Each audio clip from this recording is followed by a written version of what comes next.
तर बघा, सगळीच धडपड फक्त स्त्रीचीच असते काय की, असं तर मला माझ्यावरूनच वाटतं, आहे का नाही. का तर बघा, इथं सकाळचे डबे झाले, आवरलं होतं मधलं काम. आता घरातलं पण काम खूप असतं, ते तर तुम्हाला माहीतच असतं. तरी पण आपण जे काम करतो ते हसतच करतो.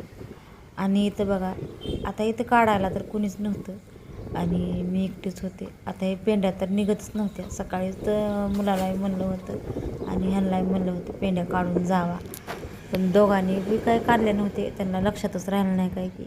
मग आता वरी इथं काढायला गेले बघा. आता हे पेंड्या एवढं गच राहतात ना, बरणी बसवल्यामुळं ते निघतच नाहीत. म्हणून मी तर असं पेंड्या काढत होते. आता हे पेंड्या काढायच्या होत्या मला 7-8, का तर दिवसभराची वैरणी म्हणजे कुट्टी करून टाकायची होती आणि मला जायचं होतं लातूरला. तर बघा अशा, आता ही जाळी जी आहे ती खाली कोंबड्याची आहे बरं का. पहिलं कोंबड्या होत्या एवढ्या 100 कोंबड्या राहायच्या, पण आता काय झालं, मांजरं आणि मुंगूस लागलं. खालून मुंगसानं काव दिला म्हणजे यज पाडलं आणि वरून मांजर, त्याच्यामुळं का समजा काढून टाकलं होतं. तसं तर म्हणायचं झालं संघर्ष आणि काम भरपूर आहे बरं का माझं. आणि कसं काय नाही हे तुम्हाला पुढच्या व्हिडिओमध्ये तुम्हाला नक्की सांगेन. आता इथं काय झालं,